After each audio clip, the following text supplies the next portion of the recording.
நேற்று திருத்தந்தூர் முருகனுக்கு போனேன். ஏன் இதை ஃபர்ஸ்டா சொல்றேன்னா ஒரு நல்ல விஷயத்துக்கா.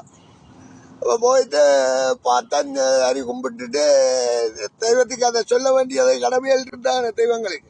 ஏன்னா இப்ப 16ஆம் தேதி இப்ப ஏன் நான் இதை சொல்ல வரேன் என்றால், இப்ப நான் கனடாவில எந்த ஒரு கிரிமினலும் இல்ல, எந்த ஒரு குற்றச்சாட்டும் இல்ல, எந்த ஒரு அடிப்படை இதுவும் இல்லாமல் ஆக நடந்து கொண்ட சம்பவத்தை நான் இன்றைக்கு முழுசா சொல்றதுக்காக. ஏன்னா இதுக்கு மேலேயும் கேடியன் கவுண்டன்ட் கிழமை ஒரு ஊமியன் ஒரு விசரன் படிக்காதவனை பேக்காடலாம் என்று நாட்டு கொடியையே விட்டுட்டாங்க கேடியன் கவுண்டன்ட்.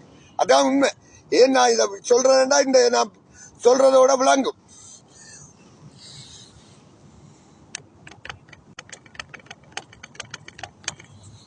இப்ப நான் என்ன சொல்ல வாரேன் என்றால், அதாவது வந்து